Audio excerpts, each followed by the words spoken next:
Então, primeiramente, quero agradecer à comissão organizadora pelo convite dessa palestra. Hoje nós vamos falar brevemente, em 20 minutos, sobre importância, tendências e competências em visualização de dados. E o que eu trago para vocês é algo que vai alinhar bastante com o que já foi dito, principalmente com relação à importância e às competências. Tá? Então, eu começo fazendo uso de um conjunto de... Para que lado é o ponto isso aqui? Para lá? Ah, para cá.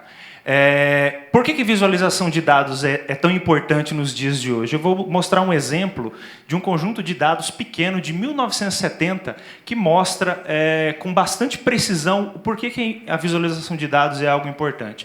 Esse conjunto de dados exibe para a gente 4 grupos de 2 variáveis, uma variável x e uma variável y, temos os pares ali, x1, y2 e assim por diante. São 11 valores de cada uma dessas variáveis e eu quero perguntar para vocês, vocês conseguem extrair algum padrão de relacionamento entre essas 2 variáveis? Dizer onde a relação dessas 2 variáveis é mais forte ou mais fraca? Dizer onde essa relação é positiva ou essa relação é negativa? Mostrar para mim onde é que existe um outlier, uma observação influente, aberrante, anômala? Vocês conseguem rapidamente extrair essa informação dessa tabela de dados? Acredito que a maioria de vocês lida com planilha Excel e precisa fazer rapidamente a inspeção, o exame de dados na forma de planilha. Isso é corriqueiro, isso a gente vê sempre. E assim acaba desenvolvendo um olhar clínico e bate o olho em uma tabela e consegue extrair dali alguns padrões. Porém, você leva um certo tempo para desenvolver esse olhar clínico e ele não é perfeito. Esses 4 conjuntos de dados que vocês estão vendo aqui, esses 4 pares, quando você calcula a correlação de uma variável com a outra, que é a medida mais óbvia que alguém poderia utilizar para verificar se as 2 variáveis estão relacionadas, quando você calcula a correlação entre essas variáveis, a correlação entre elas é a mesma. Se eu não estou enganado, essa correlação é de 66%. Nos 4 pares. Só que quando você coloca isso em um gráfico, vejam que as realidades são bem diferentes. O primeiro par, y1 com x1, é esse que a gente vê aqui no canto superior esquerdo. Tá? Esse aqui é o primeiro par, e com esse par a gente percebe uma relação linear entre as 2 variáveis, porém é uma relação linear não perfeita, existem desvios dessa relação, isso é característico dos processos naturais que nós observamos, as coisas não são perfeitas, vão haver desvios, a gente chama esses desvios de erro do acaso, a gente atribui distribuições de probabilidade, uma série de coisas lá de estatística, e esses outros cenários apresentam a mesma reta ajustada. Acreditem em mim, essa reta ajustada aqui, os coeficientes dessa linha, né, deste modelo ajustado aos dados, são os mesmos para esse, para esse e para esse cenário. Esse conjunto de dados foi fabricado para ter estas propriedades. Ele foi confeccionado. Isso é um trabalho artesanal de um estatístico, que é o Francis Anscombe, se eu não estou enganado com o primeiro nome, que produziu esses 4 conjuntos de dados. E as realidades são completamente diferentes. Aqui nós temos uma relação quadrática de uma variável com a outra e praticamente perfeita. A gente poderia passar uma parábola, aqui, uma equação de segundo grau, que ela daria um ajuste de 100%. Aqui nós temos uma relação linear, mas nós temos uma observação que se destaca das demais, que pode ser possivelmente uma anomalia, um valor digitado errado ou qualquer outra intervenção não prevista que tenha produzido um ponto fora do esperado, né, fora de uma lei natural, uma lei física. E aqui, neste último cenário, nós temos, das 11 observações, 10 foram medidas no mesmo valor da variável x e apenas uma foi medida sozinha aqui, num valor mais adiante, produzindo também uma equação de reta com os mesmos coeficientes. Então, esse conjunto de variáveis, esses 4 gráficos, eu considero como sendo a primeira beleza gráfica da estatística, por assim dizer, porque revela para a gente a importância da visualização de dados, e isso não foi produzido agora em 2010 ou 2019, isso é de 1970.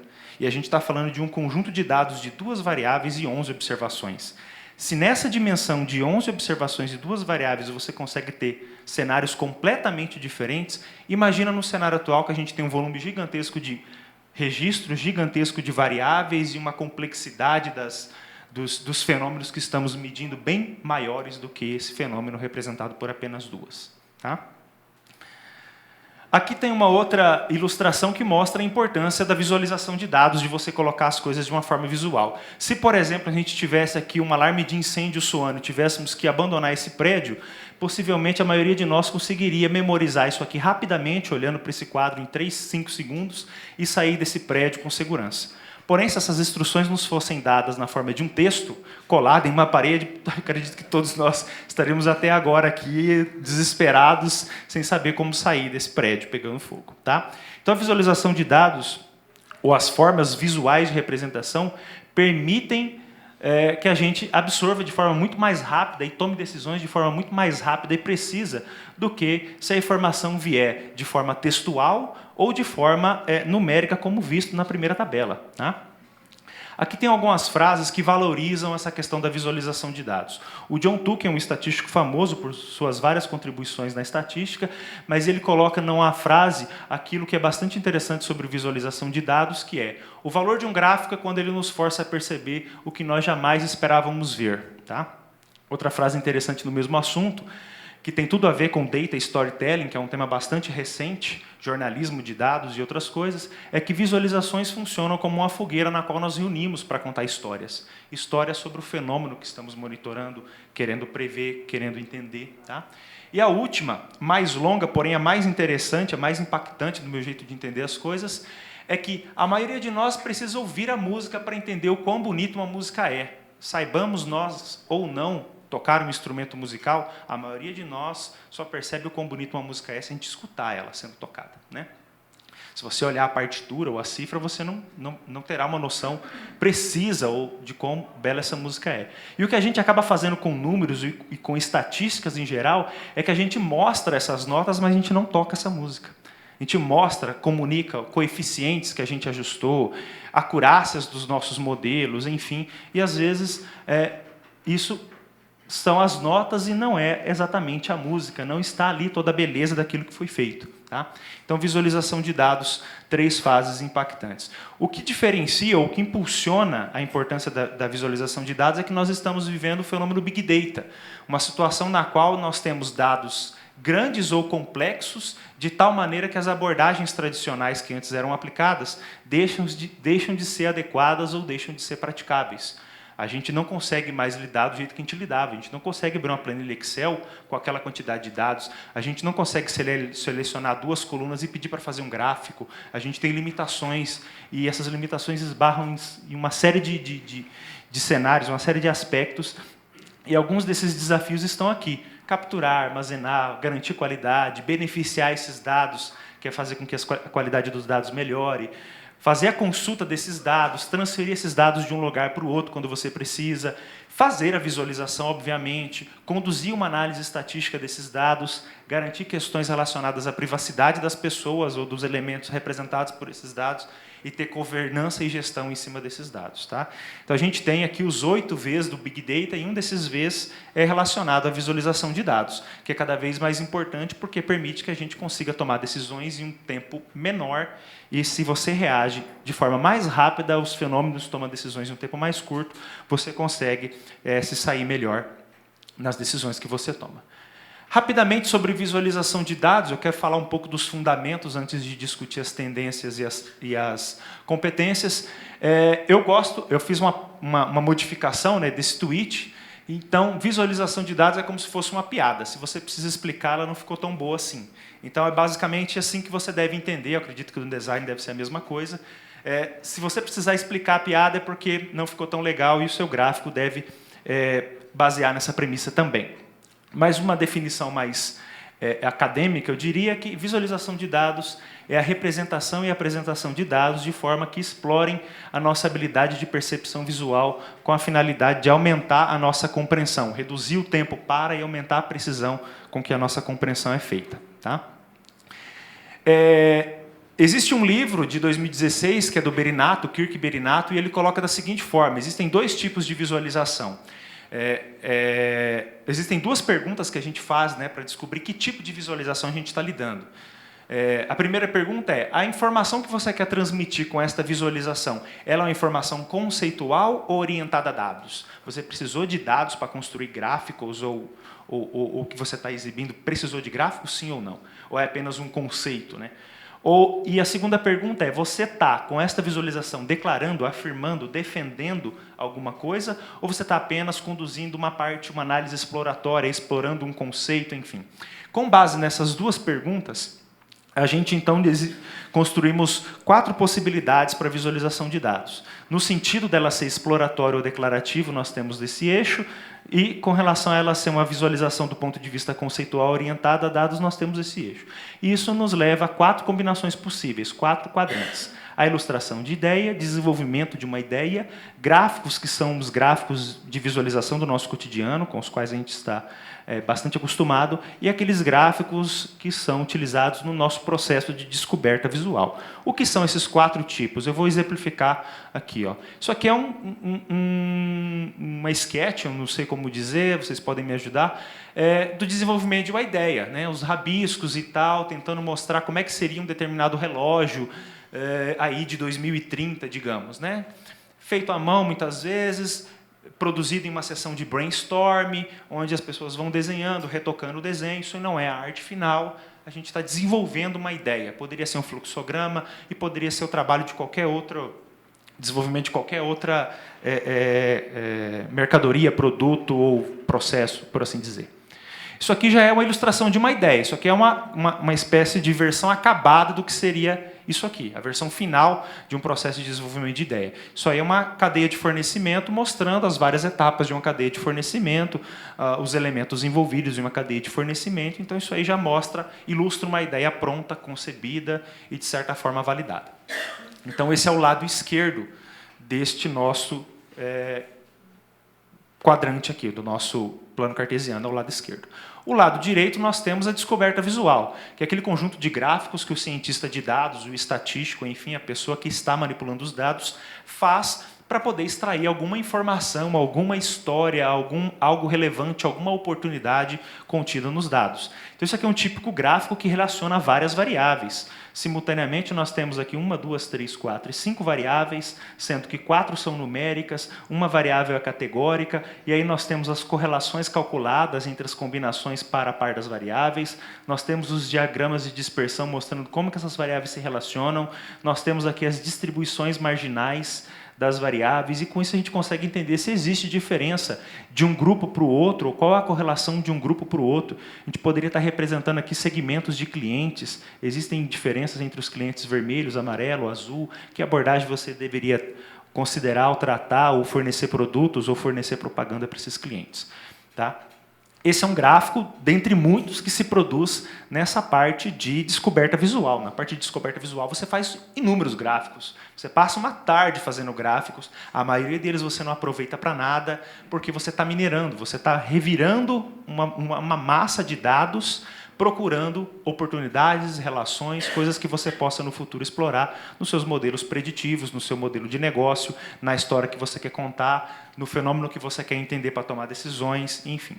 E, por último, a gente tem aquele gráfico visualização do cotidiano, né? Assim como está colocado no livro, é aquele gráfico final, extraído, selecionado a dedo daquele grande volume de gráficos que você fez. Tá? Esse sujeito aqui é o Hans Rosling, e aqui ele está mostrando a expectativa de vida em função da renda para vários países, as cores representam os continentes, o tamanho das bolas ali, dos círculos, representam as populações desses países, e ele mostra isso com um gráfico escolhido a dedo dentre vários que poderiam ser utilizados. E este gráfico talvez seja o melhor para transmitir essa ideia em um único gráfico. Tá? Mas certamente ele fez muitos gráficos para chegar até esse. A escolha de um gráfico, aí falando mais da visualização orientada a dados, falando mais do lado direito do nosso plano cartesiano, a escolha de um gráfico, quando o gráfico é baseado em dados, depende de uma série de decisões. Mas as principais são: qual é a escala das variáveis que eu estou exibindo? Elas são variáveis numéricas, elas são variáveis categóricas, qualitativas, quantitativas? Qual que é o propósito da minha visualização? O que eu quero que esse gráfico transmita? O que as pessoas podem aprender olhando para esse gráfico? E depois, questões visuais e estéticas que são relacionadas à forma desse gráfico, como, por exemplo, escolha de cores, tipos de fonte e detalhes de segunda ordem. Tá? Em termos de tipos de escala, a gente aprende em ciência de dados, em estatística, que a nossa divisão é com relação a se a variável é, primeiramente, qualitativa ou quantitativa, se expressa uma qualidade ou uma quantidade. Se qualitativa, se ela é nominal ou ordinal, ou seja, possui uma ordenação, é um grau de satisfação, é uma patente militar, por exemplo, ou é um nominal como sexo, nacionalidade, tipo de sangue. E dentro da quantitativa nós temos discreta e contínua, e dentro das contínuas nós temos se a variável é intervalar ou do tipo razão. Tá? Então, em função das variáveis que você está representando, onde elas caírem aqui nesse conjunto de possibilidades, você vai ter visualizações que são mais apropriadas ou não. Tá? E aí a gente tem a escolha da função do gráfico, que é basicamente o que esse gráfico exibe, tá? Qual a principal finalidade desse gráfico, e as questões relacionadas à forma do gráfico, que é como ele exibe. Vários gráficos podem exibir a mesma coisa, mas mudarem um pouco ou enfatizarem de forma relativamente diferente como isso é feito. Tá, ok? Nessas divisões dos gráficos por função, nós temos atualmente 7. Existem 7 funções gráficas, dentro delas existem variações de como isso é feito, mas basicamente são 7. Gráficos para representar a distribuição de valores das suas variáveis, sejam elas qualitativas ou quantitativas. Então, nós temos o histograma, gráfico de densidade, gráfico de caixas e bigodes e muitos outros. Nós temos os gráficos para mostrar o relacionamento entre as variáveis. Se as variáveis forem contínuas, você pode fazer diagramas de dispersão. Tá? Se forem muitas variáveis ao mesmo tempo, você pode fazer um correlograma que mostra a correlação entre todos os pares possíveis. O tamanho do ponto aqui seria esta correlação. Gráficos que enfatizam a ordenação, colocam as categorias ordenadas conforme o valor de uma variável, das pessoas mais altas para as pessoas mais baixas, das lojas que vendem mais para as lojas que vendem menos, das estratégias de marketing que melhor resultaram para as que menos resultaram, as pessoas mais ou menos mencionadas em um conjunto de notícias. Nós temos os gráficos de evolução, que são basicamente utilizados para representar dados organizados no tempo, dados cronológicos. Depois, os mapas, que representam dados geográficos. E, por último, gráficos que representam a organização entre categorias, como, por exemplo, um gráfico de dendogramas, que mostra quão similares 2 produtos são, 2 clientes são, 2 segmentos de mercado são, e, por último, os gráficos de fluxo, que mostram a evolução de, por exemplo, alguma coisa ou relacionamento entre entidades. Tá, ok? Então, eu já falei rapidamente sobre esses 7 tipos de gráfico. Depois das escolhas dos gráficos, nós temos uma outra camada que eu acredito que os designers conheçam bem, que são as variáveis visuais, como é que você codifica valores numéricos em propriedades visuais e como essas propriedades visuais são úteis, né, ou enfatizam o que você precisa enfatizar no gráfico. Então, nós temos, por exemplo, posição, tamanho, formato do ponto, valor da tonalidade desse ponto, a cor utilizada, a orientação e a textura. Tá? E essas variáveis visuais têm 5 propriedades que devem ser avaliadas quando você for fazer um emprego dessas propriedades. Tá, ok? Então, essas propriedades são se a variável visual é seletiva, se você consegue discriminar um ponto dos demais olhando para ela, se você consegue associar a existência de um grupo, se você consegue quantificar que o valor desse ponto é o dobro deste ponto, por exemplo, então a variável é quantitativa, se você consegue ordenar pelo tamanho dos pontos, por exemplo, então ela é uma variável ordenativa e dissociativa se você consegue identificar a existência de grupos. Existe uma tabela de recomendação de qual variável visual você deve empregar para cada tipo de variável que você tem, quantitativo, ordinal, nominal. Tá? Então, os estudos, os artigos chegaram a essas conclusões. E sobre as tendências, nós temos aqui rapidamente uma linha do tempo da história da visualização de dados, tá? Contando desde as primeiras contribuições, os primeiros gráficos, a partir de 1786, até o momento atual, que é o que eu quero destacar. No momento atual, nós temos muitos recursos para visualização de dados evoluindo, softwares à disposição, dados abertos, tá? E nós temos novas dimensões que a tecnologia nos permite explorar, que é gráficos com animação, reatividade e interatividade. Então, a gente tem recursos a mais para serem explorados, que são essas coisas. Nós temos a necessidade de exibir dados em tempo real e nós temos a internet das coisas também para acomodar. Uma das coisas mais relevantes nesse cenário é a existência dos dashboards, que são cada vez mais utilizados pelas empresas para exibir um painel de controle sobre todos os dados que a sua empresa movimenta. Tá, okay? Então, você pode relacionar ali dados geográficos, dados temporais, de vendas, de clientes, de segmentos, e ter uma ideia geral da saúde do seu negócio, olhando para uma única tela. Tá, okay? E aí existe muita oportunidade para o design de como fazer essas coisas ficarem harmônicas terem a informação que é relevante e assim por diante. Tá? Você não precisa de software específico para isso. Linguagens de programação como o R e o Python hoje em dia acomodam esse tipo de recurso. Tá? Então, essa interface é construída com o R. Você poderia fazer isso sem pagar pelo software, apenas tendo um espaço na nuvem para disponibilizar isso aí. E as competências, já foram faladas várias coisas, mas visualização de dados é uma área multidisciplinar. A gente combina, basicamente, segundo o Kirk, 8 competências diferentes, 8 profissões. Ciência de computação, cientista de dados, gestor de projetos, comunicador, jornalista, cientista cognitivo, designer e iniciante. Então, depende desse conjunto de habilidades, dessas 8 pessoas, que podem existir todas em uma só, tá? Porque elas variam em questão de domínio de habilidades soft e habilidades de programação, e variam no contexto se é uma visualização do ponto de vista mais artístico ou do ponto de vista mais técnico. Tá? Então, o cientista de dados é aquele sujeito que está aqui. Ele tem domínio técnico sobre várias coisas de visualização orientada a dados e habilidades de programação. O designer está aqui, que ele tem mais uma questão artística, e também tem a parte de programação bem forte, porque ele domina softwares de edição de imagem, enfim, para fazer visualizações interessantes. Tá, ok? Considerações finais. Os números têm uma história muito importante para contar, e você precisa dar a esses números uma clara e convincente voz. Então, visualização de dados é outra frase que reafirma a importância. O que eu digo para vocês de recomendação é: esforce-se para compreender melhor os seus dados, e para você fazer isso de uma maneira bastante segura, fazendo visualizações. As visualizações impactam muito mais do que índices, tabelas, testes para você comunicar seus resultados. E invista também em recursos de manipulação de dados. Então, para essa área de ciência de dados, você vai ter que aprender coisas como linguagens de programação, R, Python são as principais, além de softwares para edição. Eu coloquei softwares ali de software livre, né? Porque eu sou um defensor de software livre, mas vocês sabem que existem softwares profissionais para visualização de dados e tudo mais. Tá?